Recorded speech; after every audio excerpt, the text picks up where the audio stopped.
¿no? Entonces vamos a hablar de la cultura griega en sus generalidades. Vamos a hacer un repaso histórico, sencillamente para estar ubicados y para que ustedes también, con ocasión de lo que escuchen, vayan pues apuntando cuáles son los temas que les interesan. Entonces, la cultura griega se conoce más o menos a partir del siglo XX antes de Cristo. Digamos, desde el año 2000 hay prueba de existencias de pueblos griegos.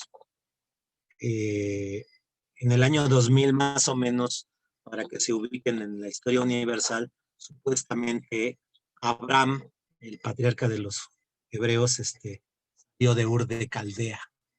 Entonces, lo que nosotros llamamos Grecia, pues obviamente casi nunca existió. O sea, ¿por qué llamamos griegos a los griegos?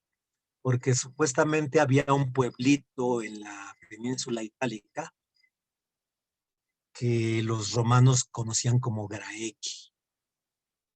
Y entonces cuando oían hablar a alguien como los de ese pueblo, les llamaban griegos. O sea que en realidad era el nombre de un apodo de un pueblito pequeño que no tenía nada que ver pues con toda la civilización que nosotros ahora llamamos griega. En realidad se llamaban helenos, o sea, su héroe fundador era un tal Heleno, eh, había fundado las poblaciones de la península, ahora llamamos griega.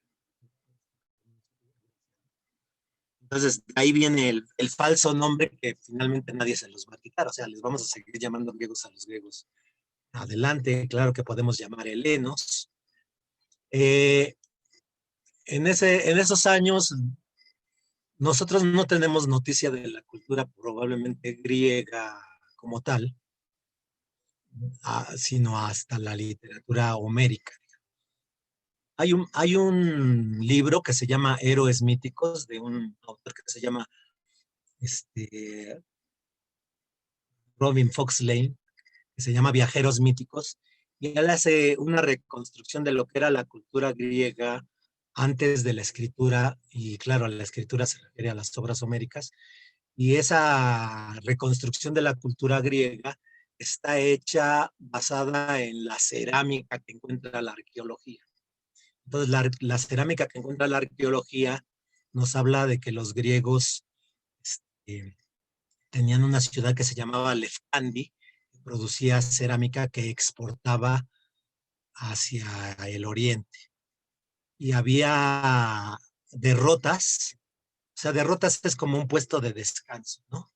O sea, por ejemplo, el camino que recorre la nao de China desde Filipinas hasta México, había varias derrotas. Entonces, dime cuáles son tus derroteros, era dónde hacías, dónde te estacionabas un poquito para descansar, para volverte cambiar de personal o lo que sea, ¿no? Entonces, había varias derrotas del comercio de la cerámica de los pueblos helenos y encontraron uno muy importante en lo que es Cilicia. Cilicia, hagan de cuenta que ustedes están viendo un rectángulo, ese rectángulo sería Turquía, y el lado derecho abajo, esa sería la región de Cilicia. Y ahí en Cilicia hay dos ciudades muy importantes. Una es muy importante por el apóstol San Pablo, que nació en Tarso. Entonces, Tarso siempre fue una ciudad muy importante. Entonces, hay otra ciudad que se llama Solos. Solos. Esa ciudad de Solos, pues tiene mala fama porque los que vivían allí hablaban mal griego. Entonces, por ejemplo, de allí viene la palabra solecismo.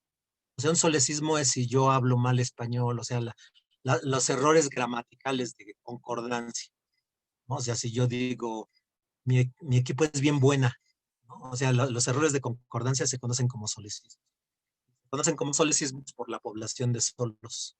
Hablaba más o menos así. Su población bautizó al error gramático. Pero esas dos ciudades, allí encontraron grandes depósitos de cerámica griega al punto de establecer que ciertamente allí hubo un asentamiento de la cultura griega. Han encontrado cerámicas griegas en China, pero no se sabe que los griegos llegaran a China. O sea, si yo encuentro una vasija en China, yo no sé cómo llegó. O sea, a lo mejor un viajero ordinario se la compró a alguien en Tierra Santa, a lo que llamamos ahora Tierra Santa, China. Luego el que se la compró se la llevó más para allá, atravesó Irán y el que atravesó Irán se la vendió a alguien de China y encontramos un vaso griego en China, pero eso no significa que los griegos comerciaran con los chinos. Entonces tiene que haber una cantidad determinante de vasos griegos para decir aquí hubo un asentamiento griego, ¿no? Entonces había asentamientos griegos en la ciudad de Solos. Entonces se sabía que los griegos hacían comercio de su cerámica con lo que es Palestina, con lo que es el norte de África, principalmente con Egipto. ¿Qué culturas había predominantes en ese tiempo? Bueno, pues ustedes saben más que yo, la de Mesopotamia, la cultura, había una cultura que se llamaban los hititas, de los que sabemos muy poco. Los hititas están, hagan en cuenta, en el rectángulo que les dije en la parte central al norte. Ahí están las ciudades más importantes de la cultura hitita. La más importante es una que se llama Hattusa. Hattusa. Entonces, me voy a ir un poco rápido. Si quieren pueden interrumpirme, porque si no yo me agarro como hilo de media y entonces pues hablo y hablo. Donde quieran pueden interrumpirme. No hay, estamos en una charla, no es nada, Disculpe, nada profesor. solemne, ninguna solemne. Disculpe, profesor. Entonces, tenemos noticia de la cultura griega gracias a Homero, gracias a dos grandes epopeyas, la Ilíada y la Odisea. Hablar en concreto de esas dos epopeyas también nos ocuparía mucho tiempo. Al final del siglo XVIII hubo un señor que se llamó Wolf, que escribió un libro sobre Homero, diciendo que Homero a lo mejor ni existió. Este, es una obra de varios autores que aglutinaron distintos poemas, que a lo mejor el centro del poema era una parte muy pequeña y fue haciéndose más grande. Casi todo el siglo XIX discutió si existía o no existía Homero, si había unidad o no unidad en las obras, si el mismo autor de la Ilíada era el mismo de la Odisea.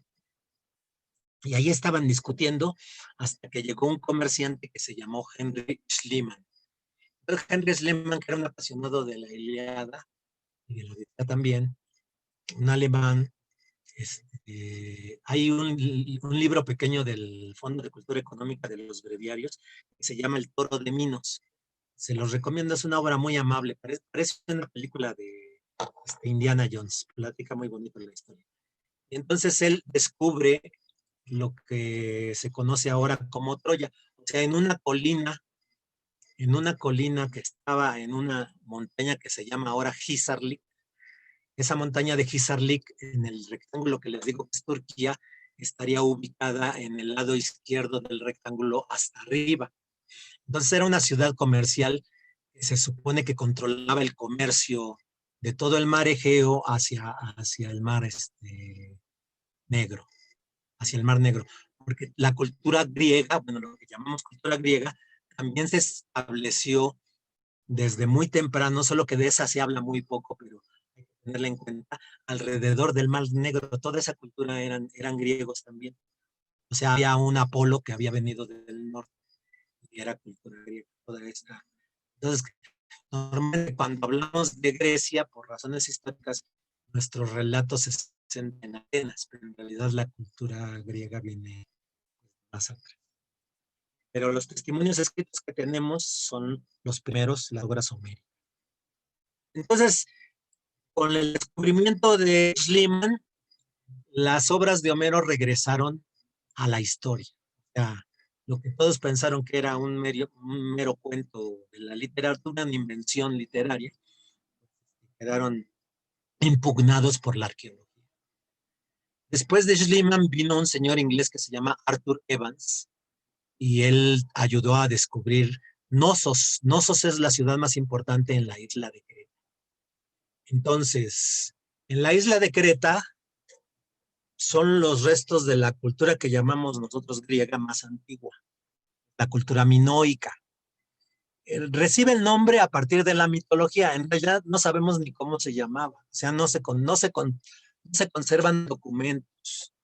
Fue la imaginación de los pueblos los que pensaron que allí gobernaba el rey Minos.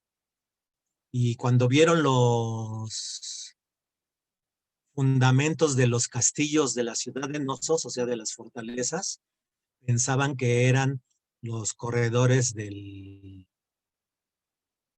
laberinto construido por Dédalo para encerrar a Asterión, que era el Minotauro. Y el Minotauro, ¿por qué había nacido? Bueno, ya ha habido una especie de guerra.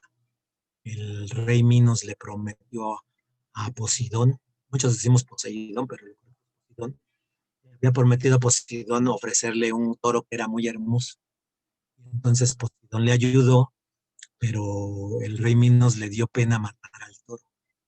Le dio pena matar al toro, y entonces el Poseidón se enojó, y entonces enloqueció a la esposa del rey Minos, que se llamaba Pasifae, y, y entonces Pasifae le dijo al arquitecto mítico también Dédalo que le hiciera una vaca de metal, hermosa también como el toro, para que ella se metiera adentro de la vaca, y el toro, pensando que le hacía el amor a la vaca, que era una estatua, en realidad se ayuntara con ella. Ella quedó embarazada y nació, se conoció después como el Minotauro.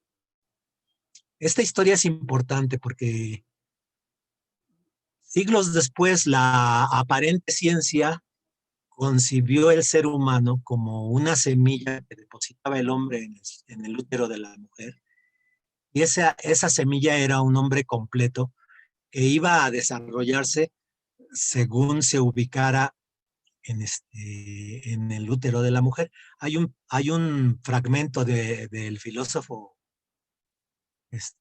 no, todavía no les hablo de los filósofos, pero vamos a hablar de ellos. Hay un fragmentito de un filósofo que se llama Parménides, que lo único que se conoce de ese escrito dice: los niños a la derecha, las niñas a la izquierda. Entonces la gente que sabía dice que lo que se creía es que si la semilla que depositaba el hombre caía a la derecha del útero, iba a nacer un niño. Y si caía a la izquierda del útero, nacía una niña. Más tarde esa idea se desarrolló más. Si ustedes leen la Orestiada de Esquilo, Agamenón era el que fue a destruir la ciudad de Troya, regresó de vencedor de su guerra, y su esposa, que le tenía mucho odio, cuando llega lo mata. Entonces, que es Clitemnestra, y Clitemnestra es asesinada por su hijo Orestes, y Orestes la mata, pero hay unas diosas que se llaman las Erinias, y lo persiguen para matarlo, para vengar la sangre de... Esas diosas se ocupaban de los asesinatos de las familias, o sea, si tú matabas a tu padre o a tu madre, y entonces él argumenta, llega un momento, en la tercera parte de la única trilogía que nos ha llegado de las tragedias griegos, que es la Orestiada de Esquilo, en la última parte, que se llama las Coéforas, eh, Orestes se recluye en el templo de Atenea en Atenas y pide misericordia, digamos, ¿no? Entonces, lo que él argumenta para que las Erinias no lo castiguen es que a él el dios Apolo lo mandó a matar a su mamá, porque la mamá había matado al papá. Entonces, lo que él alega es que él estaba cumpliendo órdenes divinas, y en medio de su alegato saca el dato que Esquilo piensa que es la ciencia de ese tiempo. Además, yo a mi mamá no le debo nada. Todos sabemos que el ser humano entra completo en el útero de la mujer, y lo único que hace la mujer es, dijéramos, decirlo así, empollar ese huevo que le pusieron. Entonces no hay argumento por el cual yo le deba nada a mi madre, ¿no? Es lo que argumenta Orestes. En el siglo XIX hubo un teólogo que decía que Jesús no era judío, porque además pues, él había nacido de Dios, y a la Virgen no le debía nada. La Virgen María, o sea, no se había alimentado de ningún cromosoma femenino porque no sabían nada de los cromosomas. Entonces, todavía tenían la ciencia de la antigua Grecia.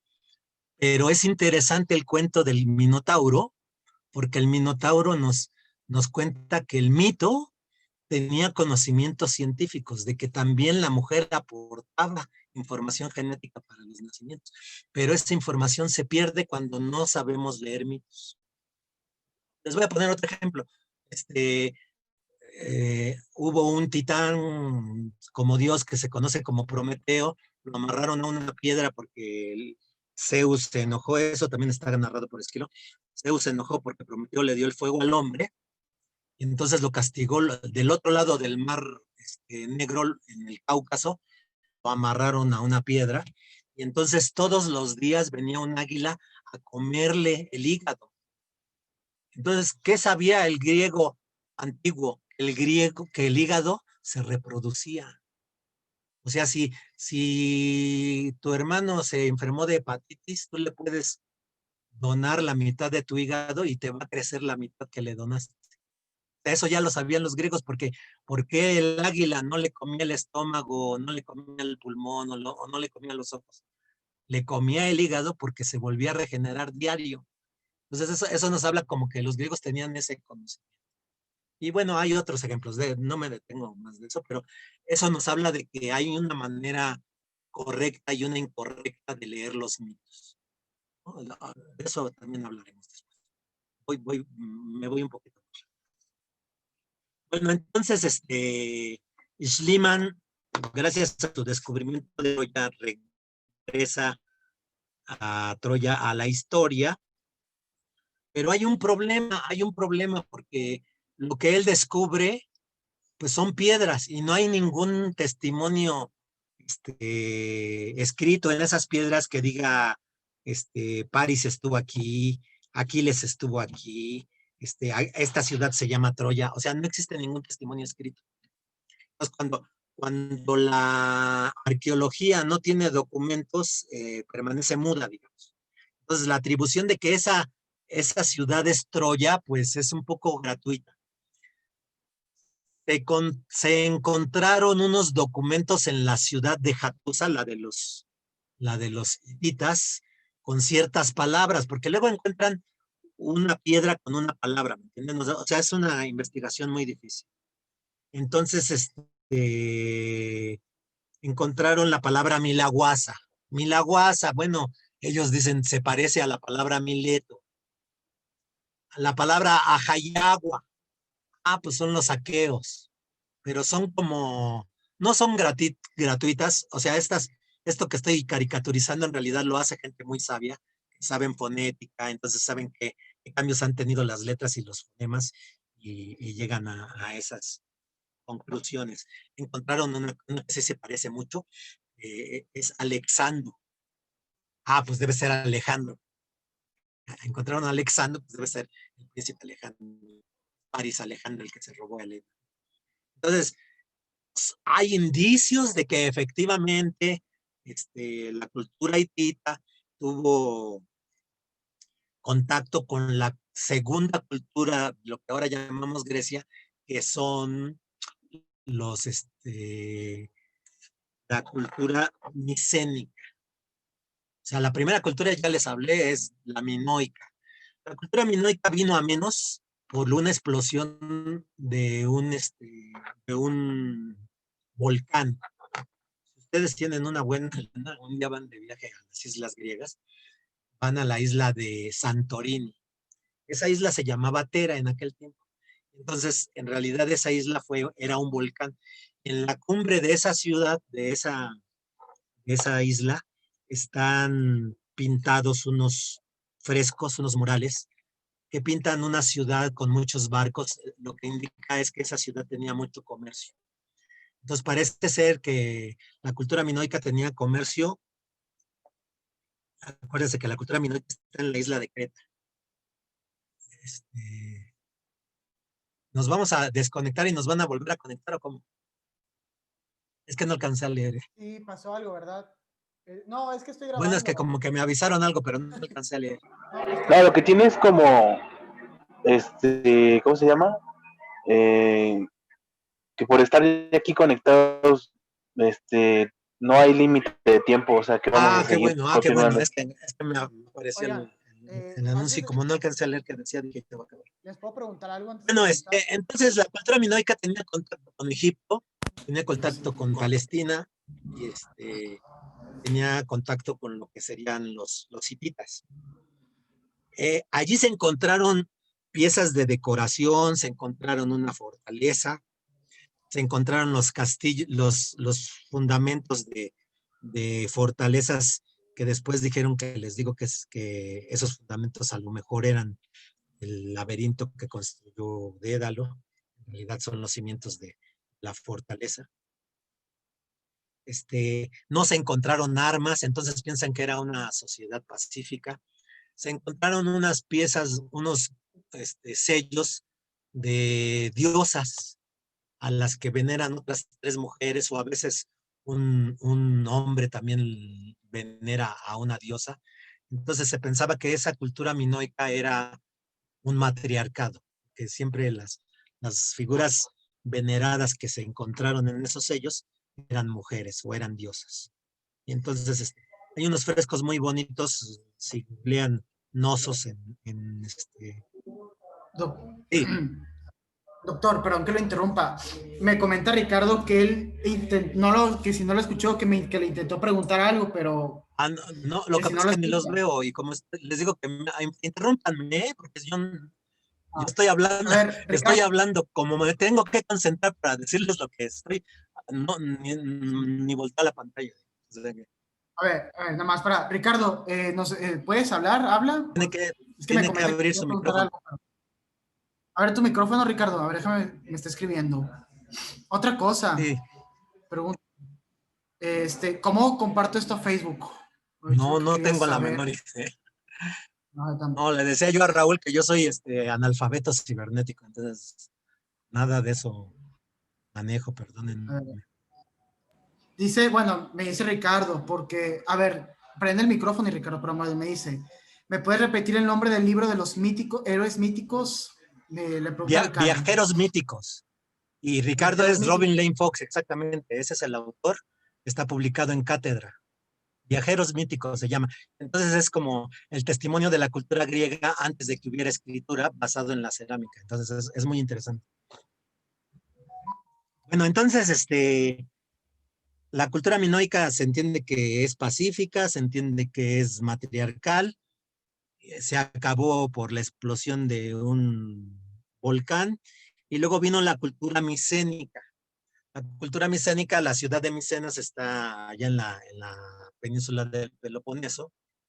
La mitología nos dice que gobernaba allí Agamenón, que era el hermano de Menelao, que fue quien se la hermosa Helena.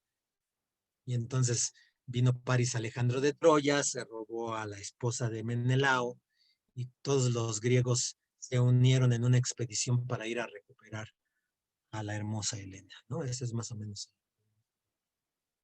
Entonces la cultura micénica es una cultura de ciudades amuralladas, o sea que practican la guerra, se encontraron tumbas.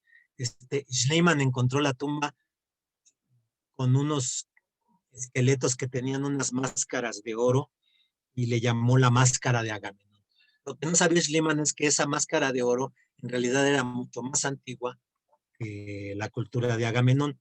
Entonces, la guerra de Troya supuestamente se llevó a cabo en los años 1200 antes de Cristo. Pero Homero más o menos existió, si queremos creerle a Heródoto, porque hay quien dice que existió después, pero la cifra que dice Heródoto, que es el que escribió las historias, luego hablamos de eso también, ubica a Homero en el siglo VIII. O sea que Homero escribe la historia de una guerra que pasó hace 400 años. Piensen ustedes la dificultad que tendrían en narrar lo que pasó hace 400 años. Es muy difícil. bueno, voy a avanzar un poco más rápido porque el tema de Homero, si me pongo a hablar de Homero, hablamos solo de Homero. Entonces, mejor otro día tenemos una sesión sobre acuérdense que lo que quiero llegar es a Plotino. Entonces, Homero es muy interesante porque hay un filósofo alemán, algunos dicen que es el más importante del siglo XX, algunos dicen que el más importante es Heidegger, pero yo les estoy hablando de Hans-Georg Gadamer. Hans-Georg Gadamer dice que hay que tener cuidado con leer a Homero de manera ingenua, porque él no nos habla del mito desnudo como vivió en medio del pueblo griego, sino que Homero y Hesíodo son dos intelectuales que ya cuando platican sobre el mito hacen la crítica del mito. O sea que son obras muy antiguas, presentan los mitos de los que viven los griegos. Eso nosotros ya lo estamos perdiendo. O sea, una cultura que vive de un libro, imagínense. O sea, los musulmanes viven del Corán. Los cristianos medievales vivían de la Biblia, ¿no? Nosotros si somos cristianos, yo soy cristiano, de una vez les aviso. Curarme en salud, soy católico, romano, para que sepan, pero igual si aquí hay protestantes no tengo. No es lo que estamos discutiendo. También se puede. Pero les digo lo que yo soy para que. Pero el vivir de un libro, o sea, la cultura hebrea está construida alrededor de los libros del Antiguo Testamento, sobre todo del Pentateuco. Entonces, nosotros no tenemos esa experiencia. Quiere decir que tú el libro lo tienes interiorizado y que los valores de ese libro son los que tú quieres vivir. Entonces, los griegos vivían de Homero o de Hesíodo, también Hesíodo es el que platica la teogonía, el origen de los dioses. Ese libro de Lane Fox, el que decimos de los viajeros míticos, platica cómo los mitos viajaban. O sea, si ustedes leen la Biblia, la historia de José, que se conoció en mis tiempos que yo era niño, como José el soñador, hay una anécdota donde José es vendido como esclavo a Egipto. Hay un rico que se llama Potifar que lo tiene como esclavo, pero José encuentra el favor de su dueño, digamos, y lo pone al frente de todo en su casa y dice que José era muy atractivo y entonces la esposa de Potifar le gusta a José y quiere acostarse con él, pero como José era un hombre virtuoso, le dijo, tu marido me ha puesto a cargo de toda su casa menos de ti. Entonces él se niega y ella se siente ofendida. Entonces cuando llega su marido lo acusa de que quiso violarla y entonces lo meten a la cárcel. Entonces ese mismo cuento, esos mismos elementos están en el libro sexto de la Ilíada. En medio de una batalla va a pelear Diomedes con Glaucón. Y entonces Glaucón y Diomedes se ponen a platicar. Dime quién eres tú para saber a quién voy a matar. No, pues dime tú quién eres para platicarle a tu papá quién fue el que le quitó a su hijo. Entonces se pone a platicar allí. Y entonces Glaucón o Glauco le platica la historia de Belerofonte y Quimera, que ustedes a lo mejor conocen por la película de Tom Cruise, ¿no? En Misión Imposible. Entonces la Quimera y Belerofonte. Belerofonte era un héroe que le pasa lo mismo que a José.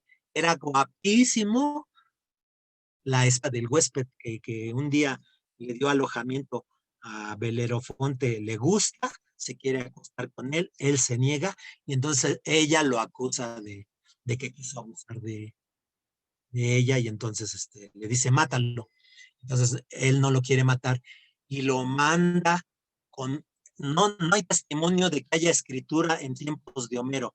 Lo único que dice es que le mandó un papel con signos luctuosos.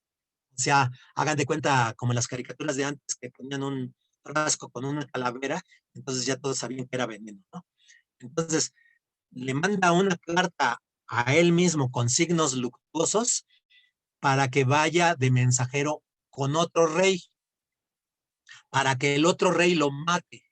Esa misma historia, por ejemplo, está en la Biblia. El rey David quiere matar a Urias porque se acostó con la esposa de Urias, que era Betsabé, no quiere que se descubra el adulterio, y entonces quiere hacer pasar el bebé como del marido, pero el marido como está en guerra no se acuesta con con su esposa. Entonces David le da una carta que dice, lleve esta carta, ponlo en lo más duro del combate, para que manda a matar a un hijo. La misma carta la recupera, por ejemplo, Hamlet, Shakespeare en Hamlet, le pasa lo mismo. Solo que la vuelta de tuerca en Hamlet es que Hamlet descubre la carta y escribe otra donde matan a los que lo van escoltando, ¿no? Bueno, entonces, así es como sabemos que viajan los mitos, o sea, los hombres los cuentan sin importar de qué cultura son. Hay mucho tráfico marítimo, ¿no? Hay mucho comercio marítimo. Entonces, muchas de las historias que están en la Ilíada y en la Odisea también están en la mitología sumeria. O sea, Gilgamesh y Leluma Elish, o los mitos que están en el Génesis. Ajá. Doc, pero de hecho, bueno, me quedé pensando en eso. Entonces, por ejemplo, está el mito esto del gran diluvio, ¿no? Que parece que muchas culturas lo comparten, ¿no? Entonces, así se explicaría por qué, por ejemplo, ese mito del diluvio está en varias culturas, ¿no? Exactamente, o sea, por ejemplo, sí se sabe que en Sumeria se inundaba todo al punto que construyeron unas construcciones que se llaman sigurats, ¿no? O sea, son como pirámides y ellos viven hasta arriba, ¿no? Entonces los sigurats estaban hechos porque venía la crecida del Tigris y el Éufrates y todo se inundaba abajo. O sea, yo no sé por qué no construyen sigurats en Tabasco. Si ya saben que cada año se inunda, pues construyen sigurats, no les pasa eso. Pero bueno, ahí son otros.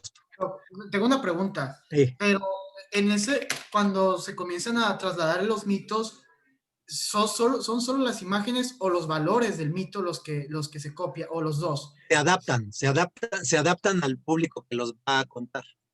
Entonces, este señor Robin Lane Fox dice, bueno, ¿quiénes viajaban hacia Oriente? Pues los hombres. Viajaban, se entiende, sin sus mujeres. Entonces, allá conocían mujeres que tenían hijos con ellos y las mujeres les contaban los mitos a sus hijos o a sus hombres que se habían casado con ellos allá. Y entonces ellos viajaban de regreso y adaptaban los cuentos que habían oído de manera que fueran interesantes. O sea, esa también es otra plática. O sea, ¿para qué sirve el mito en la antigüedad? El mito sirve para muchas cosas, pero entre dos cosas, sirve como pedagogía, o sea, para transmisión de valores, como tú lo dices, o sea, los valores de mi pueblo, y sirven para dar identidad. O sea, si yo le cuento a mi hijo un cuento, y cuando le digo que cómo estaba la manzana que le dio la bruja a Blancanieves, envenenada. Entonces, cada que le cuento el mismo cuento, él está esperando que cuando llegue a ese episodio, yo diga, y no digo, nada, se enoja. Y me dice, no, pues hazle como me lo contaste la primera vez, ¿no? Y entonces, probablemente él, cuando tenga un hijo, le vuelve a contar el mismo cuento de la misma manera. Entonces, hay una cosa hay un libro muy interesante que el autor se llama Eric Havelock, que se llama Prólogo a Platón.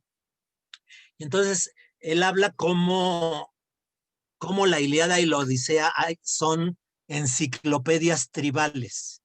O sea, sí cuentan la historia que todos saben, pero en medio de los episodios transmiten el saber científico que tienen en su momento. Entonces, el que lee la Ilíada y lee la Odisea aprende cuáles son los valores de la guerra, cuáles son las cosas malas de la guerra. Ya les digo otra, ya hablamos de Homero, porque si no también hay mejor. Pero aprende cuándo navegar, aprende que no hay que navegar en invierno, aprende cómo hay que navegar contracorriente o siguiendo el viento. O sea, hay muchas cosas que al lector normal, bueno, ¿cuántas veces han leído ustedes la Ilíada y la Odisea? Yo les confieso, yo nunca la leí hasta que llegué a la carrera de letras clásicas, y eso porque me la dejaron, ¿no? Pero no las había leído. Entonces, la primera vez que tú lees la Ilíada y la Odisea, pues estás al pendiente de la trama general, pero lo que hay que leer son las cosas de detalle. En los detalles es donde está lo importante. O sea, por ejemplo, las historias de los mitos también las contaban los que hacían las tragedias o las comedias, pero el truco estaba en qué era lo que cambiaban. qué cosa contaban distinto. O sea, todos sabían que Edipo se había acostado con su mamá y matado a su papá, pero es Sófocles el que hace una lección moral de eso, ¿no? O sea, no, los demás, o sea, todos sabían que Ajax se había suicidado arrojándose sobre una espada porque se había quedado loco, porque las armas de Aquiles se las dieron a Odiseo y no a él, porque él pensaba que él se las había merecido. Es lo que sabían todos, pero es la tragedia de Sófocles el que hace del suicidio un problema filosófico. Entonces, como que lo que cambia está en los detalles, no en la gran narrativa. Cuando nosotros leemos la Ilíada y la Odisea, la primera vez que la leemos, pues vamos sobre el cuento general, digamos, no nos damos cuenta cuando Homero teje fino. Entonces, lo que dice Hans-Georg Gadamer es que Hesiodo y Homero son el inicio de la cultura griega, pero no del mito inocente, sino ya del mito propio de la cultura griega. Ahorita les voy a decir qué es lo propio de la cultura griega. Bueno, entonces Homero más o menos escribió en el siglo VIII. Piensen ustedes que Grecia está conviviendo con todas las culturas que yo les platiqué, con los hititas, con Egipto, con Palestina, con Sumeria. Pero ellos son viajeros, o sea, hay derrotas griegas hasta España, en Tartazos, ahí hay la arqueología ha encontrado asentamientos griegos. O sea, los griegos llegó el momento que se confundieron, o eran amigos, o eran enemigos, o comerciaron junto con los fenicios. O sea, nosotros tenemos la fama de los fenicios, que son los que dominaron el mar Mediterráneo, pero también los griegos, por ejemplo, ellos se establecieron sobre todo al sur de Italia, o sea, toda la isla de Sicilia era griega, eso se llamó la Magna Grecia. O sea, el sur de la bota de Italia, junto con toda la isla de Sicilia, era parte de la cultura griega. Con más antigüedad que esos griegos, al norte de lo que después fue Roma, estaba una ciudad que también eran primos hermanos de los griegos, que eran los etruscos. O sea, que estaban emparentados con los griegos, pero de tiempos más inmemoriales, digamos, ¿no? Bueno, entonces lo que me interesa decir ahorita es, los griegos tienen a Homero como el fundamento de su cultura, y hay que aprender a leer a Homero de una manera no tan ingenua. O sea, ya hay valores, vamos a llamarle críticos, dentro de la Ilíada y la Odisea. O sea, por ejemplo, un solo ejemplo, porque si no también me quedo en Homero. Odiseo, como todos ustedes saben, había naufragado, así empieza la Odisea, en la isla de Ogygia, donde está junto con la diosa Calipso, que le promete la inmortalidad. Quédate conmigo y te doy la eterna juventud y la inmortalidad. Claro que ella vive lejísimos, no se sabe dónde está Ogygia. Algunos piensan que es Groenlandia, pero no se sabe. Entonces, él en realidad quiere ser humano. Es la lección de humanismo de Homero. Ser humano es saber que vas a morir y querer morir. Entonces, él no acepta la oferta de una diosa. ¿Y por qué quieres regresar con Penélope? ¿A poco es más hermosa que yo? De ninguna manera, diosa. ¿Cómo vas a ser más hermosa que tú que eres diosa? Pero yo soy mortal y prefiero seguir. Tiene que regresar. Bueno, entonces, regresa. Los dioses le dicen a Calipso que le tiene que enseñar cómo hacer una embarcación, una balsa. Sale al mar, Odiseo, y de lejos Posidón lo ve. Posidón le tiene tirria por algo que nos vamos a enterar más tarde, pero como no tengo tiempo para contarles todo, le tiene tirria porque dejó ciego a su hijo, el cíclope. Entonces le manda otra tormenta y lo hace otra vez naufragar, y llega a la isla de los Feacios. Entonces ahí en la isla de los Feacios se encuentra con una muchachita que se llama Nausicaa, le ayuda, lo lleva al palacio de su papá, y entonces está en una fiesta. En la fiesta hay un poeta que canta historias. Entonces, por ejemplo, la primera vez que canta la historia, el poeta canta la historia de la toma de Troya, donde estaba el maldito Odiseo, destructor de ciudades, destruyendo cosas valiosas que Troya, matando mujeres, matando niños. Entonces ahí está contando el poeta eso, y ahí está Odiseo escuchando su propia historia, cubierto el rostro y chille, porque además están contando de él lo más feo de él, o sea, le están diciendo destructor de ciudades. Total, que al otro día hacen otra vez otra fiesta y vuelve a cantar el poeta que se llama Demódoco y cuenta la historia de cómo este, el dios cojo, ese dios cojo es Hefesto, es cojo porque su mamá no lo quería y cuando era bebé lo tiró del Olimpo hasta la tierra y quedó cojo. Además es un dios que trabaja, hace cosas de herrería y pues los dioses no trabajan, solo él, entonces es un dios medio feo, entonces está cojo y feo. Entonces, pero está casado con la más bonita, cosa rara, está casado con Afrodita. Pero Afrodita, pues es una diosa pecaminosa que lo engaña con el dios Ares, que después entre los romanos va a ser el dios Marte, el dios de la guerra. Y entonces, Hefesto en su cama teje una tela de un metal que no se siente, que no se siente.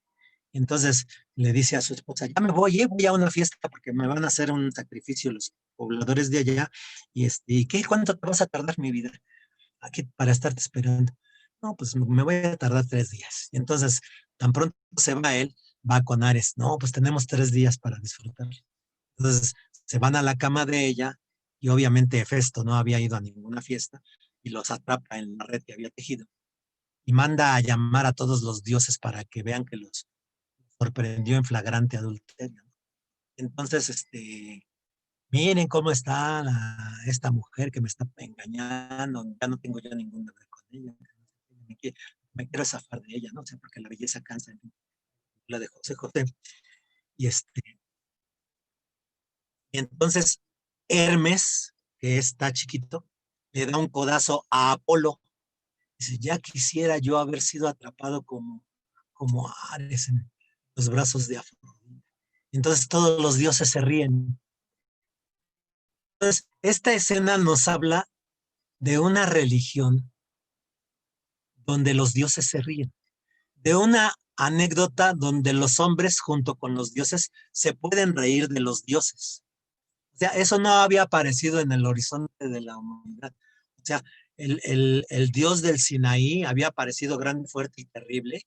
O sea, cuando llegó su pueblo al Sinaí, habiéndolo sacado de Egipto, hace con el toque de su dedo encendió el monte lleno de fuego, lanzó rayos y centellas, bajó una nube, a todos los llenó de temor y, y cuando acabó todo eso, que se la teofanía, van y le dicen a Moisés, no queremos que nos vuelva a hablar. Mejor lo que tenga que decirnoslo, que te lo diga a ti y ya nos lo dices tú. Nosotros ya no queremos volver a ver eso.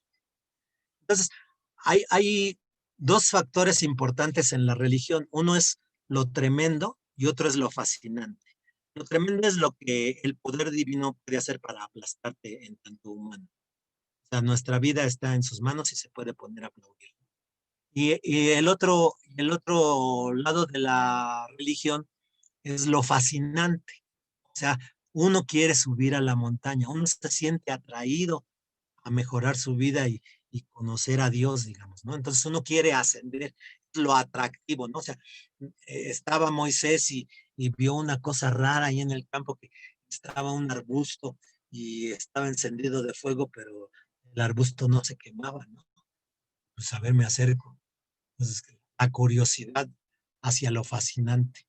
Entonces, lo fascinante y lo tremendo son notas muy características de todas las religiones.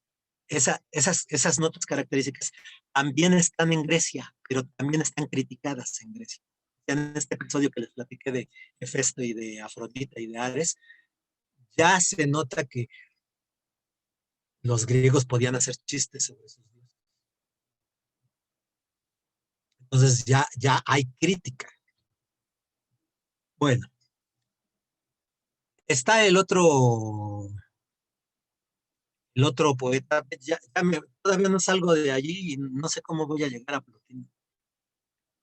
Entonces, está Hesiodo, que es el papá de los presocráticos. Los presocráticos son filósofos que, como su nombre lo dice, existieron antes de Sócrates. Es una mala nomenclatura porque no todos existieron antes que Sócrates. Algunos fueron contemporáneos de Sócrates e incluso algunos sobrevivieron a Sócrates. Pero así se les dice, presocráticos.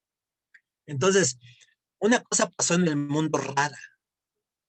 Bueno, si no acabo, no importa. La próxima sesión seguimos, ¿no?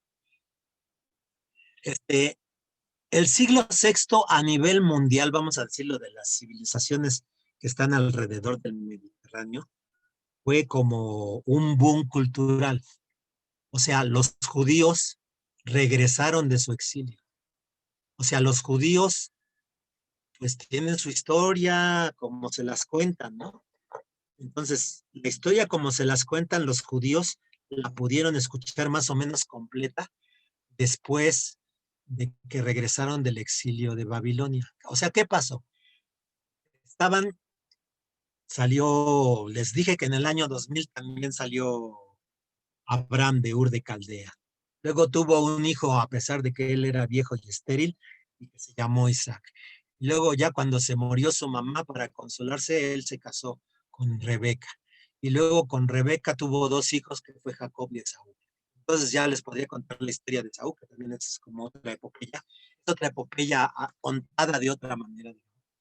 Pero los hijos de Jacob acabaron yendo a Egipto, porque allí en Egipto había alimento, ¿no? Porque no vivían de las temporadas pluviales, sino de que cada año había el crecimiento del Nilo, y entonces allí en Egipto nunca faltaba el pan. Por alguna razón estos hebreos se llaman hebreos porque parece ser que el papá o el tío, ya no recuerdo ahorita, de Abraham se llamaba Eber. Se llamaba Eber. Entonces, todos los hijos de Eber se llaman hebreos. Después hay una anécdota con el hijo de Isaac que se llama Jacob, que le cambian el nombre y se llama Israel. Y todos los descendientes de Jacob son israelitas. Entonces, no todos los israelitas son hebreos, pero no todos los hebreos son israelitas. Eso va a ser importante después cuando hablemos de la época de Cristo. Por ejemplo, hay autores que quieren argumentar que el cristianismo es antiguo. Ellos dicen que los patriarcas, Abraham, Isaac y Jacob, en realidad eran cristianos y que solo eran judíos los que tuvieron que vivir gracias a la ley de Moisés, ¿no? Entonces la religión judía sale del mosaísmo y no desde Abraham. Y bueno, por ejemplo, dan argumentos. El argumento es que cuando Abraham libró la gran guerra y que le dio su diezmo al sacerdote Melquisedec, sacrificó y vino. Entonces celebró. Entonces, esos argumentos que saltan la cronología están en los padres de la iglesia, pero son así como fantasiosos porque manejan la historia según su hermenéutica. Pero bueno, entonces es importante. Israelitas son los hijos de Israel, que es el nombre que le cambiaron a Jacob. Entonces, el pueblo de Israel creció supuestamente, esto es lo que nos cuenta la Biblia, creció en Egipto y luego crecieron tanto que fueron esclavizados y luego fueron esclavizados durante 400 años y luego Dios se acordó de que, tengo un pueblo, sí es cierto, entonces va a salvarlo. Y lo saca con mano fuerte y brazo poderoso y lo saca de Egipto y lo va a plantar en la tierra de Israel, pero como se había pervertido con tantas idolatrías mientras vivían en Egipto, los va a purificar mientras están en el desierto. Y luego la tierra de Israel no se las da luego, sino que los hace pelear por ella. Entonces los tiene en entrenamiento. Les dice que tienen que luchar por ella porque no quiere que sean malagradecidos, sino que aprendan a pelear por lo que tienen. Entonces van haciéndose poco a poco de la tierra de Israel y luego ellos rechazan un poco a Dios porque empiezan a decir, queremos un rey como los demás.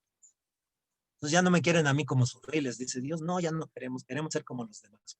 Entonces ahí Dios como que se enoja, bueno, pues les voy a dar un rey, pero él los va a maltratar, va a agarrar a sus hijas, el fruto de su trabajo va a ser para él, para tener a su ejército. Sí, no nos importa, queremos un rey. Entonces eligen a Saúl.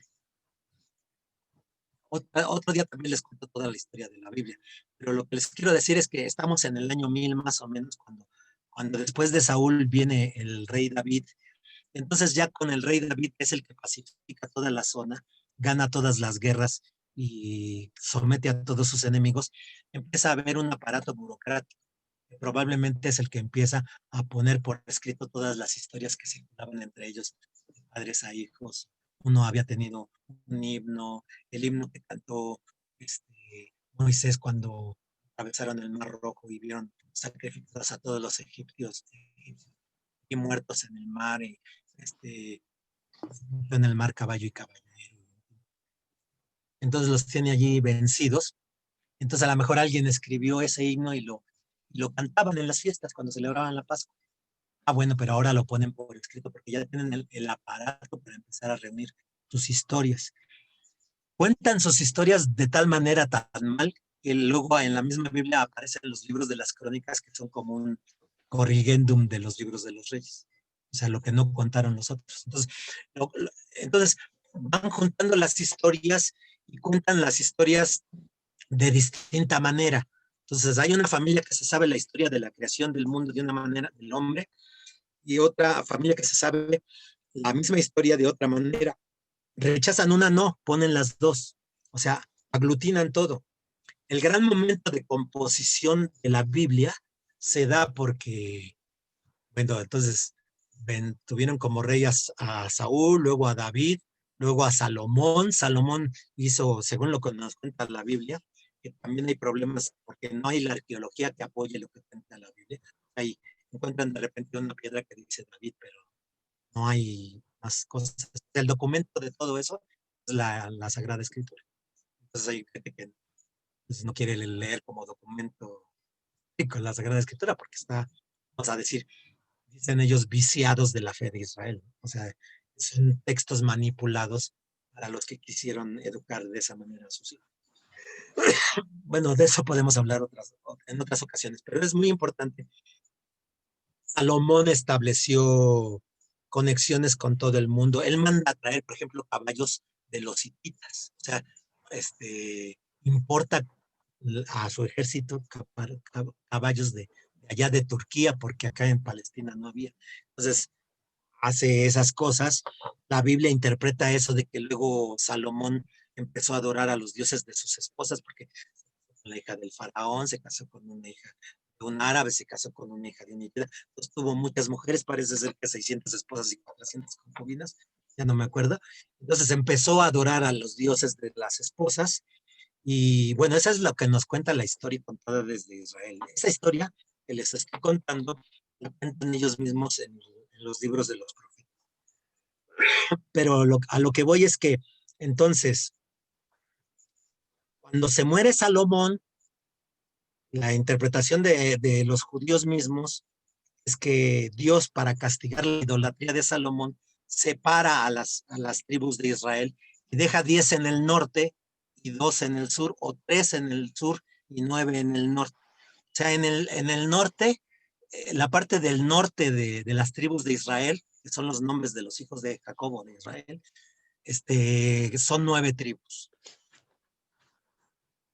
Esas tribus se llaman Israel, se van a llamar Israel. Y las tribus del sur, donde está la ciudad de Jerusalén, va a estar la tribu de Judá, la tribu de los sacerdotes, que es la tribu de Leví, los levitas. También algunos dicen que la tribu de Benjamín, por eso cuentan 3 tribus en el sur y 9 en el norte. Claro que no son matemáticas, seguramente había gente de las tribus del norte que viajaban a ofrecer tributo al dios Yahvé en el templo de Jerusalén. Entonces el gobernante de Israel se enojaba porque perdía dinero de esa manera, ¿no? Su riqueza iba a parar a la tribu de Judá, que era la que estaba en el sur. Entonces empezaron a adorar a otros dioses para que la gente no bajara con sus ofrendas al sur, sino que le ofreciera el dinero a los dioses del norte. Entonces surge el gran movimiento profético de Elías. Entonces Elías pelea con Jezabel y un chorro de cosas, El caso es que en el 722, Argón II, que era el rey de los asirios, conquista a Israel y se los lleva exiliados. De esos exiliados de Israel ya no se sabe nada, se supone que se perdieron. Entonces, las prácticas de los imperios era que te vencían, te desarraigaban llevando a otro lado, a otros que habían vencido de otros lados, los traían a donde tú habías vivido. Y entonces, normalmente el hombre religioso adora al Dios del lugar. Entonces, los exiliados de otros lados que llegaron a vivir a Israel implantaron una religión que fue copia del judaísmo. Esos son los samaritanos que después hablarán el Nuevo Testamento. Bueno, entonces en el sur está Judá, están los levitas, está el templo de Jerusalén, están los benjaminitas. En el año 525 o 575, perdón, es que creo que es 575. El caso es que llega Nabucodonosor, rey de Babilonia, conquista Jerusalén y se los lleva exiliados a Babilonia. Y entonces ustedes conocen la... No voy a dar ejemplos. Se me descubre la edad, ¿no? Pero ya, por los ríos de Babilonia, by the rivers of Babylon, era un salmo. Acordándonos de ti nos sentamos ahí. Entonces los habían llevado. Algunos dicen que los jardines colgantes de Babilonia, que eran una de las maravillas del mundo antiguo, las habían construido los judíos. O sea, los judíos desde tiempos muy antiguos habían sido expertos en construir tiendas, en construir telas, lo que es importante en medio de una sociedad nómada. O sea, si tú construyes tiendas en medio de una sociedad nómada, o sea, eres el dueño de los Caminos Real, ¿me entiendes? O sea, de los hoteles Camino Real. Entonces, la ciudad de Babilonia se supone que bajo la influencia de los judíos que estaban allí exiliados, porque a los que llevaron exiliados eran las élites de los judíos. A los pobres los habían dejado allá en Jerusalén. A ellos les llamarán los profetas el resto de Israel. Bueno, entonces los exilian durante 70 años. Y durante esos 70 años, los judíos intelectuales reúnen todas sus escrituras. Cuando regresan a Babilonia, llega Ciro el Grande, que era el rey de Persia, conquista Babilonia y pregunta, ¿quiénes son esos? Son unos judíos. ¿Y qué hacen aquí? No, pues estaban exiliados porque se les trajo Nabucodonosor. No, que regresen a su tierra.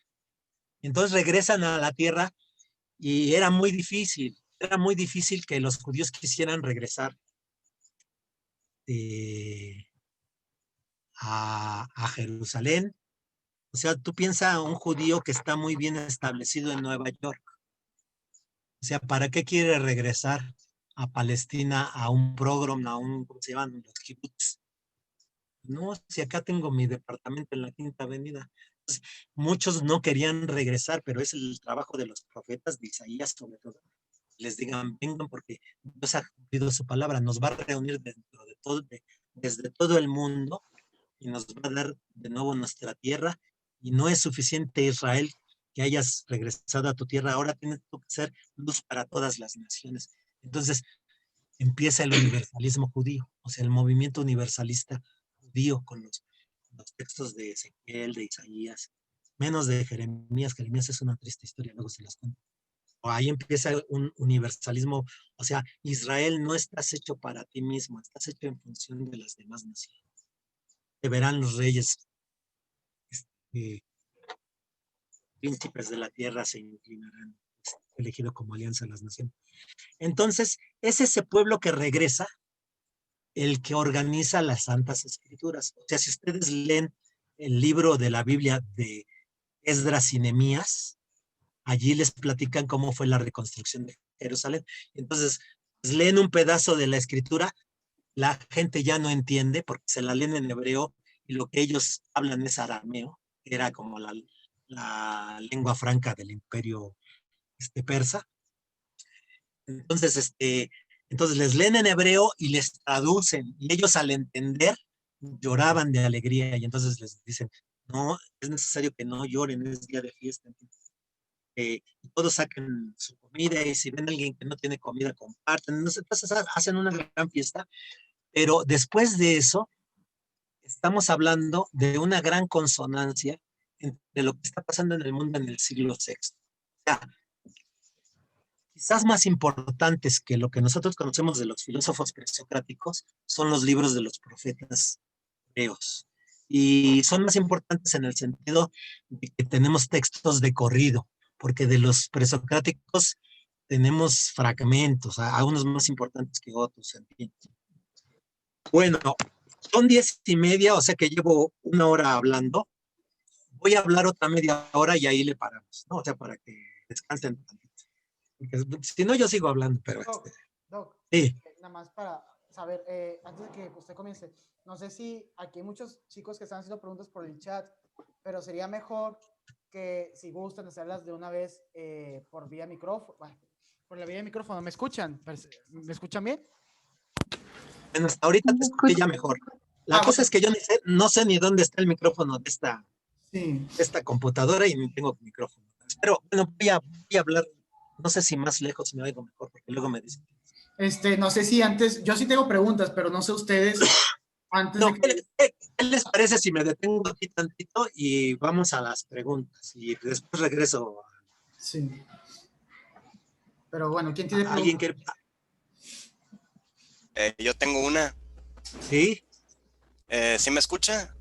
Sí. Muchas gracias. Sí, era en cuanto a, por ejemplo, tengo esta duda sobre también se ha discutido bastante como, por ejemplo, en Homero, ¿verdad? Que pues hay una versión de la Ilíada y la Odisea ya establecidas. Y luego si lo comparamos como con, por ejemplo, en la India, el Mahabharata, se sabe que hay una buena cantidad de versiones del Mahabharata. Incluso hay, por ejemplo, se sabe que hay un Mahabharata de Camboya, hay un Mahabharata también de los distintos reinos que estaban ahí, ¿verdad? En el norte de la India. Hay una muy buena cantidad, lo mismo con el Ramayana, y pues me preguntaba por qué pues nació esta versión estandarizada de pues el mito de Homérico y Hesiódico, ¿no? Sí. Bueno, es muy importante la pregunta que tú haces, porque en el siglo XX hubo un señor que se llamó Milman Parry, que hizo investigaciones de cómo surgió la poesía de Homero. O sea, como que Schliemann le regresa a la historia a Troya, digamos, porque todos pensaban que era mera literatura y entonces con los descubrimientos arqueológicos los regresaron a la historia, ¿no? Entonces todo el tiempo en el siglo XIX estuvieron debatiendo si había unidad o no había unidad en los poemas, si Homero había existido o no había existido, o si eran varios Homeros, en fin. Entonces Milman Parry, a principios del siglo XX, hace un descubrimiento muy interesante yendo al norte de Grecia a escuchar, en lo que es ahora Croacia, a escuchar poemas de poetas de tradición oral. Entonces, uno de los argumentos para decir que Homero no existía era la longitud de los poemas. O sea, hay quienes, no sé si entre ustedes está algún amante de la literatura, entonces se habla de poema largo y, por ejemplo, se habla de Piedra del Sol de Octavio Paz, de Muerte sin fin de Gorostiza, el que quieran. Bueno, Piedra del Sol de Octavio Paz tiene como 418 versos, una cosa así que son los días que dura la traslación del planeta Venus, algo así. Pero la Ilíada son casi 15,000 versos y la Odisea son 13,000 y casi 14,000. O sea, en total son cerca de 29,000 versos. Y el Mahabharata es un horror porque son en unas versiones 200,000 versos.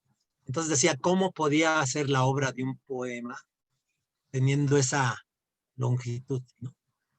Entonces Milman Parry descubre los artilugios que tienen los poetas de culturas que no tienen escritura. Entonces, de poetas orales, 100% orales. Entonces, lo más parecido, aunque se van a reír de mí, son los guapangos. Yo no sé si han ido a una fiesta de guapangos. El guapanguero improvisa sobre lo que canta. Le pregunta, te pregunta tu nombre y entonces te hace unos versos con tu nombre. Te pregunta a qué te dedicas, entonces te hace unos versos con tu nombre y con tu profesión. Entonces ahí se está burlando y se puede. Entonces, Milman Parry descubrió que los poetas de tradición oral son capaces de recitar grandes historias, grandes poemas, y reveló varios de sus trucos. Entonces, algunos de los trucos se descubren inmediatamente cuando uno lee la Ilíada y la Odisea. Uno de los trucos, por ejemplo, es referirse a los personajes siempre con un epíteto. Entonces, siempre que digo Aquiles es el de los pies ligeros. Aquiles es el de los pies ligeros. Entonces, no importa que Aquiles esté sentado, es el de los pies ligeros. Las veloces naves, aunque estén encalladas ahí en la playa, son las veloces naves. Entonces, es el Hierelejos Apolo. Entonces, tiene como señas para marcar a los personajes que se vuelven más importantes en un mundo que no tiene televisión ni tiene lectura, sino que es cultura oral. Entonces, el que está escuchando la radionovela siempre está identificando a los personajes porque son los bien grevados aqueos. La Troya de anchas calles, la mujer de bella cintura, Briseida de hermosas mejillas. Entonces, todos tienen su apellido, digamos. Pero no solo tiene eso, sino que tiene grandes tiradas de versos que se parecen. Entonces, siempre que llega un soldado a dar un recado, llega con gesto adusto, detiene su caballo, se baja y habló con tono amable. Y cuando llega otro soldado, llega con su caballo, con tono adusto, bajó de su caballo y dijo. Entonces, tiene una cosa que se llama dicción formular, o sea, tiene fórmulas que se repiten siempre, que el poeta oral las utiliza como truco para hacer tiempo para en su mente ir elaborando lo que va a seguir en la historia que está contando, ¿no? Entonces, a veces son tiradas de 3 páginas, o sea, no tienen que... Hay fórmulas de un solo renglón, de medio renglón, de 3 renglones, pero hay fórmulas grandotas. Entonces, a un lector occidental actual, eso a veces se le hace como repetitivo, como que está de más, como que ojalá le hubiera cortado, pero es porque no entiende que el origen de esa poesía es la poesía oral. Entonces, Homero, a pesar de que sea el primer testimonio de la literatura occidental, es el fruto de generaciones, es la cumbre de una literatura que tenía siglos ejerciéndose y que se perdió, cuyo último testimonio es Homero, que ya lo puso por escrito, ¿no? Entonces, también tuvo que haber un tiempo donde el que escribe alcanzara la maestría de la escritura.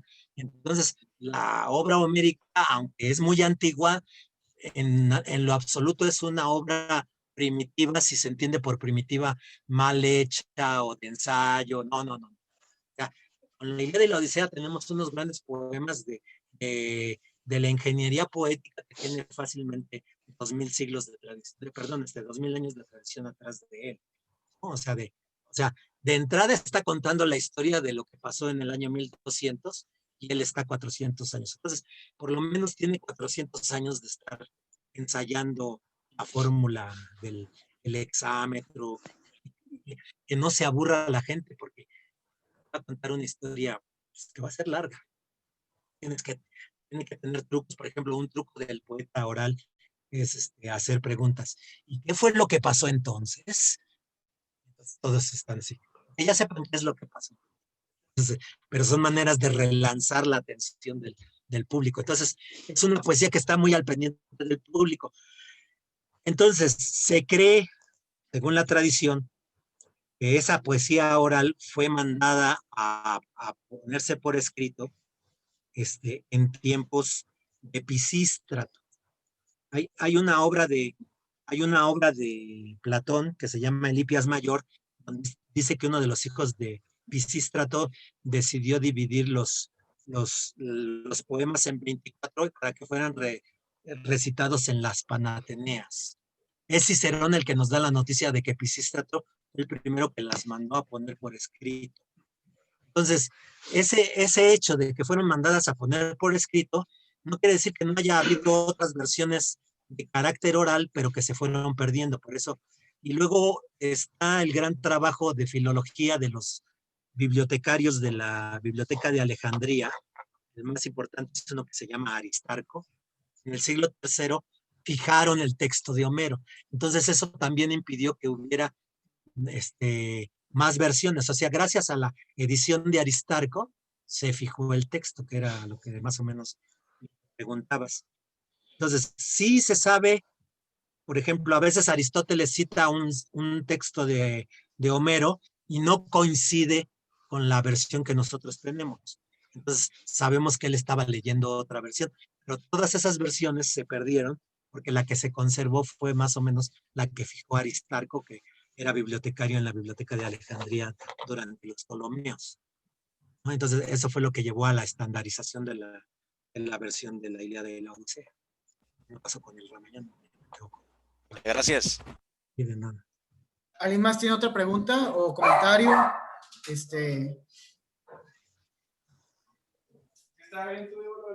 Porque veo muchos comentarios en el chat, pero sería mejor que usaran el micro. Lo que pasa es que no puedo estar hablando y ver el chat, entonces por eso no lo veo, ¿no?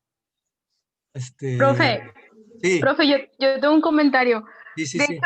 De hecho, este semestre me tocó llevar la Ilíada y la Odisea, y algo que, como usted mencionó, es cierto, es que yo creo que la primera leída es más, bueno, entre lo que se pueda considerar leída, porque sí es muy compleja. Yo creo que es solamente para ubicar los personajes y más o Sí, menos exacto. la trama, y ya la segunda o después posteriores es más que nada, como usted dijo, para ubicar la tradición griega y al mismo tiempo para ver la cosmovisión. Algo que usted dijo y de verdad yo estaba pensando eso, es que realmente la concepción de Dios que al menos Homero planta en la Ilíada y en la Odisea es muy diferente a la que nosotros conocemos. Y de hecho a mí me asombró mucho ver eso, cómo los dioses se relacionaban de esa manera tan familiar con los humanos y hacían uniones y se comprometían y intervenían en el futuro directo. Y yo creo que ahí se puede apreciar algo que realmente no se considera mucho, o digamos, al menos personalmente, esa concepción que ellos manejaban de Dios, como sí me impresionó mucho, porque era muy diferente. Y a veces uno, porque crea que son novelas de hace mucho, realmente son novelas que aún en día son vigentes, como yo ahí mencionaba en el chat, que realmente la Ilíada y la Odisea, no importa si te gustan o no, la gente la sigue volviendo a hacer de alguna otra manera, o sea, toma los recursos literarios que ellos mismos usaban, incluso no sé si sabían o no, pero los toman como esto del viaje del héroe, que puede ser Odiseo, que es un recurso que se usa mucho en la novela actual, o si no, como esto de media res, que empieza a mediano la historia, y es muy interesante, la verdad. Sí, estoy de acuerdo. Te agradezco tu comentario y la verdad es que son fuente de mucha sabiduría. O sea, son obras de las que uno debe enamorarse. Y por ejemplo, o sea, los grandes valores que defiende la Ilíada y la Odisea son, por ejemplo, el de la hospitalidad. O sea, tú debes de respetar al huésped, debes apoyar al indigente o al que te pide, hospedar al extranjero, al viandante, porque tú no sabes si en ellos está Dios, que Zeus está pasando.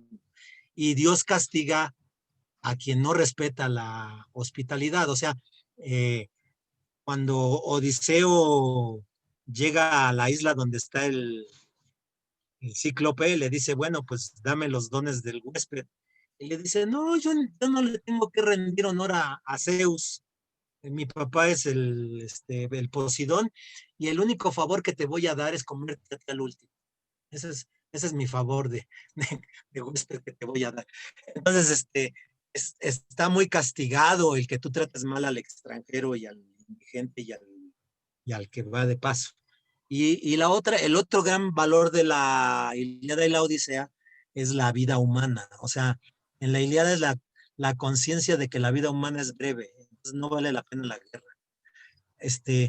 Hay cuando regresa Aquiles a la batalla, regresa Aquiles a la batalla, O sea, fíjense, esta es una anécdota que cuando uno lee la primera vez la Ilíada y la Odisea la pasa de largo, ¿no? Porque está sobre el bulto de la historia. En cambio, es necesario leerla la segunda y la tercera para ir al... Entonces, regresa Aquiles al combate después de que mataron a su amigo Patroclo. Hay unas historias, por ejemplo, Borges tiene un libro sobre Homero y la Odisea, tiene el cuento del Hacedor, tiene el libro de ficciones, pero el Hacedor es una traducción del poeta. O sea, la palabra poeta en griego significa el hacedor. El cuento del Hacedor de Borges trata de Homero. Eso es muy interesante. Bueno, entonces regresa Aquiles al combate y encuentra uno que se llama Licaón. Y Licaón le dice, no me mates, en casa de mi padre hay muchos tesoros. Si me salvas la vida, mi papá te va a llenar de un barco o 2 barcos o los que quieras de tesoros. Entonces él viene enojado porque mataron a su amigo. Entonces no le importa. Además él sabe que se va a morir en esa guerra. Entonces es la conciencia de que ser hombre significa morir. Esa es la gran enseñanza también de Homero.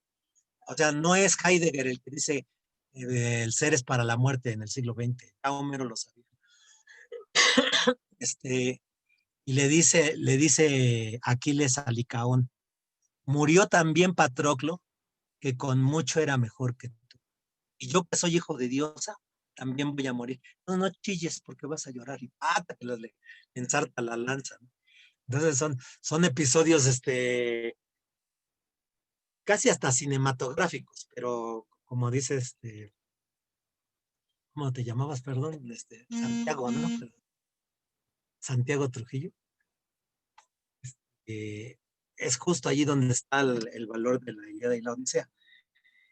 Y entonces, esos valores que son perennes en esas obras, o sea, si ustedes leen los evangelios, pues no sirven para nada, son cuentitos. Pero lo más seguro es que no sepamos leerlos, si pensamos eso. Pues hay que aprender a leerlos para saber cuál es la sabiduría que hay para que me valga la pena leerlo hoy y volverlo a leer mañana, ¿no? Entonces, esa es la cuestión también con estas obras. Bueno, aquí uno que tiene su nombre en árabe, o no sé si es árabe, dice la influencia del zoroastrismo en Babilonia. Eso es muy interesante porque probablemente o con toda seguridad, por ejemplo, Abraham, el patriarca de los judíos, era un hombre politeísta, porque vivía en Ur de Caldea, que eran politeístas. Solo que se encontró con un Dios que le dijo, pues si sales de allí, yo te voy a dar al hijo que quieres, y se lo cumplió. Entonces, desde entonces fue su Dios personal, digamos, así como Atenea es el Dios personal de Odiseo.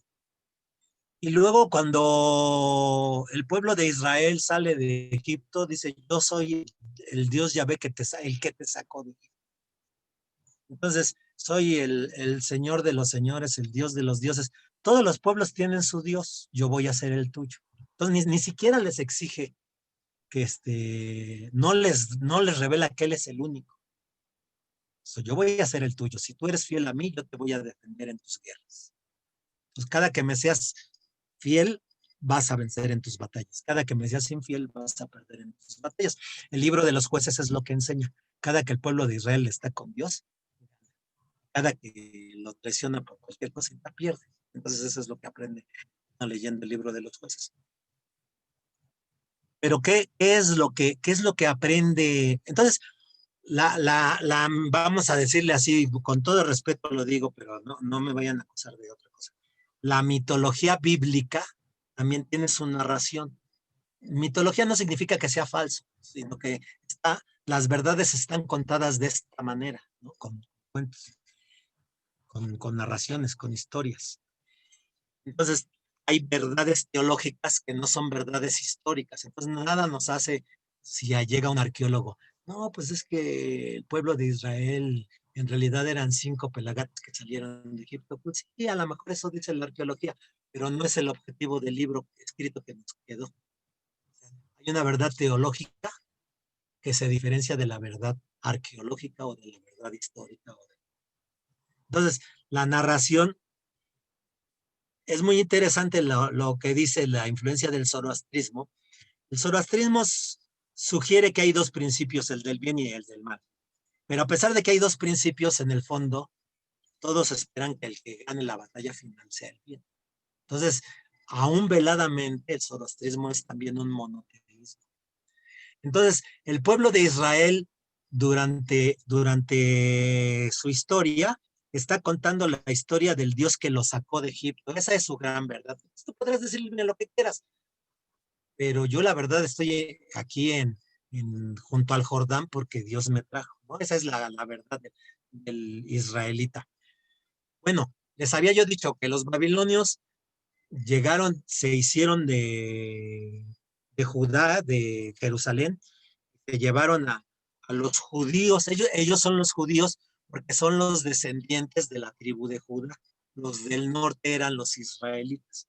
Entonces, no todo hebreo es israelita, pero sí todo israelita es hebreo. Y no todo israelita es judío. Todos los judíos son israelitas en el sentido que también son hijos de Israel. Pero acuérdense que hay este sentido de Judá fue su santuario, Israel fue su dominio. O sea, después de Salomón, Judá es el sur e Israel es el reino del norte. Entonces, los judíos son los descendientes de estos que Babilonia se llevó deportados. Pero entonces es el entrar en contacto con la cultura de Babilonia y también con la cultura de Persia, porque a final de cuentas, quien los libera es Ciro, el rey de Persia, y entonces ellos se dan cuenta que el Dios que los sacó de Egipto también es el que creó al mundo. Entonces es una cosa muy interesante darse cuenta de que el libro del Génesis, aunque sea el primer libro de la Biblia, probablemente sea el último que se escribió. O sea, la gran verdad que sale a proclamar el pueblo de Israel después del exilio es nuestro Dios, el que nos había sacado de Egipto, en realidad es el único Dios. Antes había dicho, todos los demás pueblos tienen dioses. El nuestro es Yahvé. Entonces cada quien el suyo. Pero aquí llega a la certeza de que solo hay un Dios y ese Dios es el que creó el universo. Entonces vienen en la Biblia Salmos, el Salmo 8, donde la gran proclamación es, todos somos hijos del mismo creador. Entonces viene la narración de Adán y Eva y son muy parecidos a las narraciones de Leluma Elish. Entonces, sí hay una influencia de la cultura persa y babilónica, y también obviamente de la cultura egipcia. O sea, si ustedes leen el Cantar de los Cantares, hay mucha influencia de la poesía amatoria de todos esos pueblos de Canaán a donde llegaron a sentarse, pero todos están filtrados por la religión que ellos quieren seguir, que es la creencia en Yahvé, que los sacó de Egipto, pero que sobre todo ahora creó al universo. Entonces le da a Israel una vocación universalista, que ya de eso podemos hablar. Después está, bueno, hay dos maneras de ser universalistas, o tres maneras. Hay la manera judía de ser universalista, o sea, sí, Dios quiere a todos, pero nos quiere más a nosotros. Eso es lo que decimos. Está el universalismo griego, está el universalismo romano, que es el del poder. Entonces, no vas a valer en tanto pertenezcas a mi esfera de poder. Si no perteneces a mi esfera de poder, pues te voy a anular, no vas a existir. Pero entonces son varios universalismos, pero hay uno judío que sale en el siglo VI, que coincide con el pensamiento de los filósofos que se llaman presocráticos. Entonces, vamos a dejarle allí porque dicen sé breve y agradarás. Entonces yo me puedo seguir hasta las 3 de la mañana, pero ustedes no. Tampoco es aconsejable. Es tener un momento agradable. Y bueno, es nuestra primera sesión, pero por favor interrúmpanme más. Perdónenme si no leo el chat, porque no me cuesta trabajo tener la atención en dos lugares. al mismo tiempo que se está hablando, ¿sí? Yo nada más tengo una pregunta, si me permite, si no, es rápida, ¿no? Y tiene Sí, que sí, ver sí. con los universalismos, porque de hecho es lo que yo quería tocar rápido. Bueno, por ejemplo, hay un autor que, no me recuerdo el nombre, usted, bueno, Coulage de Fustel, que mal no recuerdo es el nombre que escribió. Usted de Coulanges. Sí, Fustel de Coulanges. Y él habla como en la antigüedad, pues, los pueblos eran muy particularizados, ¿no? Cada pueblo tenía su dios, ese dios era, le daba la identidad y cada pueblo era una lucha entre los dioses, ¿no? Por eso, por ejemplo, en algunos poemas, cuando se habla de la lucha entre los ejércitos, es la lucha entre los dioses, ¿no? Pero a mí me llama mucho la atención eso que mencionó que pasó en el siglo VI antes de Cristo, ¿no? Y que hay algunos que hablan como la era axiológica, etcétera, que comienza como una universalidad, ¿no? Y se ve muy marcado también, muchas veces piensa que solo es Grecia, pero no, también pasa en el pueblo judío, pasa también en Oriente, sobre todo con los movimientos etcétera, pero también es muy fuerte con el judaísmo, ¿no? También, por ejemplo, me recuerdo mucho Jonás, el profeta Jonás, cuando ya ve que Dios le pide ir a que se arrepienta Nínive. a Nínive, y Nínive no era un pueblo, no era un pueblo judío, era un pueblo pagano, ¿no? Entonces ahí Jonás dice, pues ¿cómo yo, judío, tengo que ir a hablar a Nínive? No es mi nación. Pero entonces Dios al último le dice, que le seca el árbol, le dice, pues ellos también me importan. Al último, a mí, a pesar de no ser mi pueblo, me importan. Prácticamente no. Sí, o sea, Ajá. Pero, ¿cómo es posible? Es bien interesante cómo es que en varios rincones de la humanidad surge eso, ¿sí? De manera muy fuerte, ese rompimiento con el identitarismo de los dioses, y comienzan a plantear también, está muy ligada, bueno, no sé, usted qué piensa, la idea del monoteísmo, ¿no? Porque también hay algunos que plantean que los presocráticos, esa crítica a los dioses, es una especie también de comenzar a pensar en un solo, pero no de una forma como los judíos, sino de un solo principio, etcétera, ¿no? bueno, o sea, lo que aprendemos de parte de los judíos leyendo la Biblia es que el monoteísmo no fue el dato primigenio, sino que se fue construyendo. O sea, es ellos lo viven como una revelación nueva. O sea, Dios ha ido revelándose poco a poco quién es Él. Y primero lo que le dijo a Abraham, bueno, pues, no llega y le dice, soy el único Dios, el que creó el universo. No, lo único que le dice, atendiendo a sus necesidades, el hijo que tú quieres te lo voy a dar yo. Entonces, igual a los que son, a los que ni siquiera eran pueblo, que eran unos esclavos que no podían hacer nada por su cuenta, les dice, bueno, pues yo los voy a sacar y por el momento soy el que los sacó, ¿no? Entonces ni siquiera se les pone a decir, yo soy el creador del universo. O sea, si tú lees el Éxodo, nunca viene una declaración de ese tipo. El Deuteronomio sí, porque ya la escritura del Deuteronomio está influida por la experiencia del exilio. Pero entonces el monoteísmo también fue una conclusión, no a la que llegó Israel, él dice, no por sus elucubraciones filosóficas, ¿no? Sino lo vive como una experiencia. O sea, ¿quién le llama Mesías a Ciro en Isaías? Le dice, de repente nos damos cuenta que nuestro Dios no solo nos gobierna a nosotros, sino gobierna el universo, y le mandó a Ciro que nos liberara, ¿no? Entonces, como que no solo tiene influencia sobre nosotros, sino sobre los demás pueblos del orbe, ¿no? Entonces, lo viven como una revelación, como una cosa que se les da. De otros pueblos es más difícil saberlo, y claro, de Grecia también hay ocasión de hablar de eso. Hay una crítica a la religión, ¿no? O sea, hay uno que pensaban que era filósofo, pero después dijeron que solo era un rapsoda poeta, que es Genófanes. Dijo, si los caballos tuvieran manos, dibujarían a sus dioses como caballos. Está criticando el antropomorfismo de la religión griega. Hay un escritor guatemalteco que se llama Augusto Monterroso, que dice, te equivocas, Genófanes. Si el caballo hubiera tenido manos para pintar a su Dios, hubiera pintado un jinete, no un caballo. Entonces tiene su lógica, pero bueno, está eso. Entonces, es lo que les digo, que en Grecia lo que hay un escritor muy importante del siglo XX que se llama Karl Popper, que él describe la filosofía de Grecia como tradición crítica. O sea, esto es importante. Hay unos filósofos que primero fueron científicos, ustedes seguramente saben, tales de Mileto, que pensaba que todo viene del agua, Anaxímenes, no, te equivocas, Tales, todo viene del aire. Luego llegó otro que se llamaba Heráclito, no.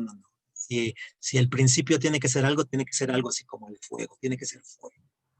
Y entonces, siempre tradición crítica, o sea, te equivocas por esto, y si yo digo algo, va a llegar otro que va a decir, no, te equivocas por esto. Entonces, él caracteriza la filosofía como tradición crítica. Vamos a hablar de eso ya en la siguiente, porque les digo, yo me puedo seguir ahorita de filo, pero para que les interese, yo espero que les haya gustado. A mí me gusta mucho que haya gente que les guste estas cosas. Y entonces, pero lo que yo los quiero invitar es que sea pues un momento de encuentro. O sea, ni me hagan sentir a mí que es clase, porque pues ya de clases ya con las que estoy en la universidad. Entonces, más bien quiero que sea un momento de relax de todos. Ah, miren, ayer, ya con esto termino, con esto me doy. Hay una página a la que me suscribí en Facebook que se llama Enlace Judío. Y hay un señor allí que se llama Irving Gattel que luego explica muchas cosas. Y me interesa cuando habla porque es como historiador, como teólogo. Explica muchas cosas con mucho sentido. Entonces él estaba hablando de una fiesta que está ahorita en el pueblo judío que se llama Sukkot, que es la fiesta de las tiendas. Y entonces los judíos en esta fiesta tienen como obligación construir una choza en su casa e ir a vivir en la choza. Y entonces la explicación que él da es que esa fiesta lo que les hace recordar es cuando ellos eran nómadas, como no dejarse arrastrar por la vorágine urbanista, o sea, por la civilización. La civilización en muchos sentidos nos pervierte, o sea, nos hace individualistas. O sea, cuando tú vivías en un pueblito, saludabas a tu mamá, saludabas a tu familia, saludabas a tus primos, saludabas al vecino. Pero cuando tu mundo empezó a hacerse más amplio, pues ya no saludas a todos en el camión, porque son muchos, porque no los conoces, porque no los tratas.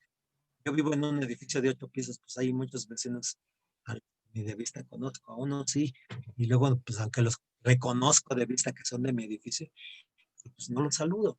Entonces uno se va deshumanizando por el progreso, por la civilización, por el urbanismo. Entonces él explicaba que esta fiesta de Sukkot tiene como objetivo es que tú regreses a orígenes como nómada. Entonces tienes que construir una choza y tienes que dejar sin techo la choza. Puedes cubrir con unas palmas, pero tiene que quedar libre de manera que tú veas al menos una estrella. Una estrella. Y si llueve, pues tiene que poder caer el agua dentro de la choza. Y tienes que llevar cosas naturales, o sea, cosas que no tengas que necesitar necesariamente de la tecnología. Entonces cumplen con su fiesta yéndose a sentar un rato a esa choza durante el día. Se tienen que sentar al menos una hora adentro de la choza. Pero entonces él explica que es muy bonito porque en realidad, por ejemplo, yo no tengo una casa tan amplia que no puedo construir una choza, entonces voy a la casa de mi amigo que sí tiene su choza, entonces vamos y en realidad es la ocasión de hacer pachanga. Entonces dice que es una fiesta muy bonita. Bueno, pero entonces él dice, ¿por qué damos estas pláticas? Yo se los iba a decir a ustedes como mío, pero pues no quiero hacer el plagio. Mejor lo oí a Irving Gattel. ¿Para qué platicamos estas cosas? ¿Para saber más? ¿Para llenarnos de información? ¿Para hacernos eruditos? Pues no, porque no es el objetivo. El objetivo de esta charla es que nosotros aprendamos. aprendamos. ¿Y qué significa aprender? Muchas veces aprender es modificar nuestra conducta, gracias a que nos enteramos de otras cosas. O sea, lo que importa es que estas charlas sobre esos temas, o sea, el mismo que les dije, el Hans-Georg Gadamer, dice que estudiamos a Grecia para conocernos a nosotros mismos. O sea, ya Platón y ya Aristóteles ya se murieron, ellos están bien muertos. Nosotros somos los que estamos vivos y nosotros somos los que importamos. Entonces, pero todos ellos tienen cosas que decirnos a nosotros de nosotros. Son un espejo para conocernos a nosotros, para aprender de nosotros. O sea, al ver que ellos son distintos de nosotros en algo, lo que decía la muchacha que paró, Santiago Trujillo, creo, aprendemos de nosotros, no de ellos. O sea, vemos las diferencias. Octavio Paz dice, yo leo a los antiguos, no para ver en qué nos parecemos, sino para ver en qué no nos parecemos. Porque de esa manera nos enriquecemos. Y les había dicho que ya iba a acabar con esa, pero hay otra anécdota que platica Diógenes Laercio en la vida de Zenón de Sitio. Dice que fue al oráculo de Delfos y preguntó, ¿qué tengo que hacer para ser feliz? El oráculo de Delfos le contestó, hablar con los muertos. Y entonces él se quedó pensando qué significaba eso de hablar con los muertos, hasta que entendió que es leer a los antiguos. Entonces, ¿quieres ser feliz? Lee a los antiguos. Y esos son caminos de nuestra felicidad, son caminos ya transcurridos, que bueno, uno puede seguirlos o no seguirlos, ¿no? Bueno, aquí le dejamos por hoy. Me dio mucho gusto pues conocerlos, a los que conocí, a los que los vi, a los que para la otra ven su cámara para que siquiera los vea una vez en la vida. Y nos vemos, ¿qué? ¿Cuándo? ¿Al mes que viene o qué? Sí, el viernes que viene. El viernes que viene, bueno, está bien. Sí. Entonces, pues bienvenidos todos, gracias por su atención. Si quieren invitar a más personas, pues, invítale. Me quedé, pues no llegué a donde quise, ¿no? Entonces vamos a empezar con los presocráticos y seguimos avanzando. Bueno, me quedo. Bueno, sean felices. No, pues gracias. No nos vemos todos. Pues es que, bueno, me da pena, pero ya les voy a presentar aquí al IF. Ya estamos como novios. No, tú primero. Bueno. Nos vemos. Nos cuídense, chicos. Muchas gracias, doctor. No, muchas gracias. Gracias. Gracias, doctor. Gracias. Oigan, no sé, pregunta, no se vayan antes. Ay, pues se fue el nazi. Bueno, no, aquí sí. ¿Me escuchan todos? Simón. Para la otra, Sí, si pueden y quieren, también pues traten de prender las cámaras, estaría mejor, ¿no? Y tratemos de hablar más, estaría mejor, ¿no? Ya, pues les agradezco porque realmente esto es un proyecto que yo pensé y pues visto la carencia también, déjame quitar la grabación porque luego me escuchan.